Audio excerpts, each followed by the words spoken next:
there's two sides of pain that I don't think a lot of people really understand, right? There's one side of pain that's the suffering and the discomfort side of pain. That's why everybody raised their hands when I first asked, have everybody ever been through pain? Because that hurts. You remember what that felt like. But then there's another side of pain that's called effort. It's called glory. It's called, if you can find a way to push through pain, there's something greater on the other side of it. And if you never tap into it, it's because the first time you felt it, you backed off. See, sometimes we think the pain is what controls us. It's actually our subconscious mind that if we ever tapped into that, that's what dictates most of our lives.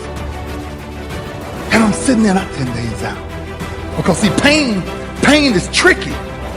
Because if you don't control pain, it'll control you. The greatest pain of my life is the reason I'm standing here. At 10 years old, I picked up these deck of cards. And one day I counted them. And I found out it was 52 of them in the deck of cards. 52. And I turned my greatest pain into, in my business, the greatest achievement ever. Touch a body trophy. 52 cards. And ironically, my number ended up being 52. Today, I wanted to just really hit on something. Successfully dealing with pain. I think you hear many stories, and every story I just sat in the back room and listened to. I'm watching these people triumph and figure out ways to keep going. But how do you keep going? Why do you keep going? When the world says everything else is supposed to be opposite.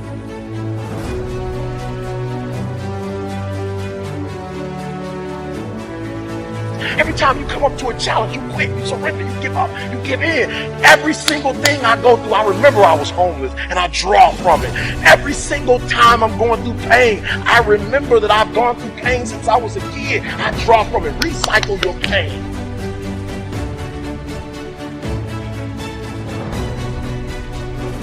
Get something from it. You already in pain. Use it. Do something with it. Allow it to take you to the next level. Allow your pain to push you to greatness.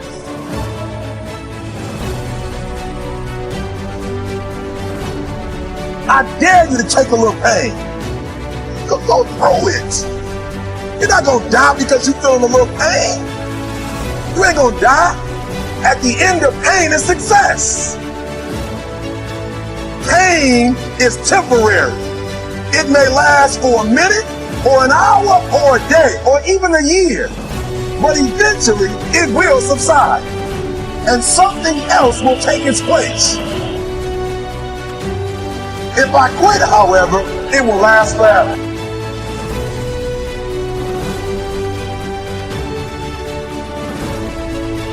On the other side of that pain, on the other side of that pain, on the other side of that pain is your promise. That's why a bunch of us give up so much in life so quickly. That's why kids have a problem finishing things in today's time. Because as soon as they feel a small bit of discomfort, of things ain't right, oh, they gone. I can't do it no more. Think about what we do the moment we feel that, right? It's back to the two sides of pain, the two sides of pain. See, at that point, I feel like a victim. And I feel like, oh man, why me? You know, and when I remember laying on the ground. And I said, Lou, ain't nobody out here gonna help you get up. What makes you get up when you fall down? What makes your mentality change if there's a great situation or there's a bad situation? How do you dictate that? Based off the level of pain? Because I think that's where we're getting in trouble at. And so when I started cycling, when I started going to see these doctors, I realized that I turned my greatest pain into my greatest achievement.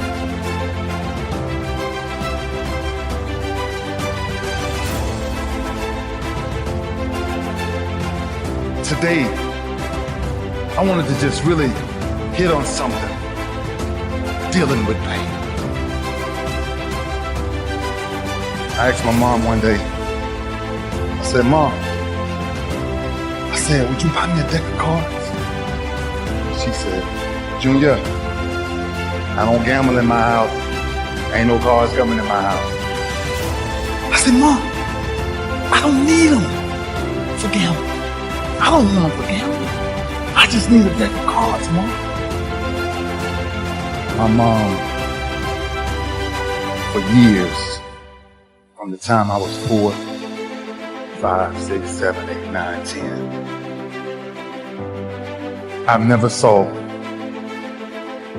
a woman take so much physical abuse than the way I've seen my mother be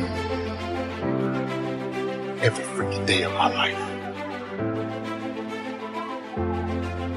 But I can't help her because I'm not strong enough. I don't have the muscle to get these men off my mother. My mother's a very high yellow woman, and every time they hit her, she would bleed from her eyes. She would walk around for days with sunglasses on in the house. I said, Ma, I need a deck of cards. Last altercation we got in, my stepfather hit my mama so hard in the face. I called her. And I looked at him with this rage and this pain in my eyes. Like one day. And I took this deck of cards. I couldn't live in the house, so I had to live in the garage.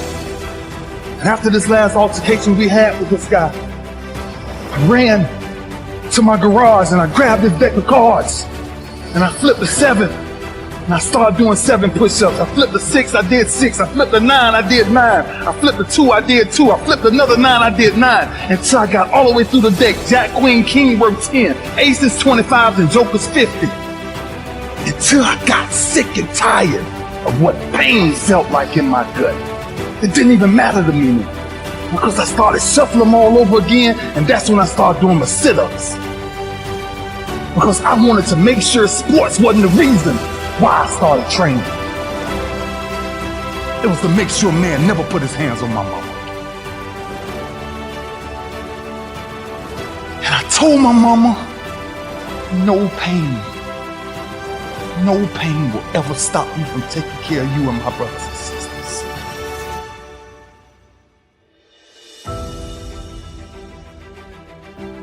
That's why I started doing what I started doing. Sports was a byproduct of what people started to see. It was the behind the scenes that was driving me crazy.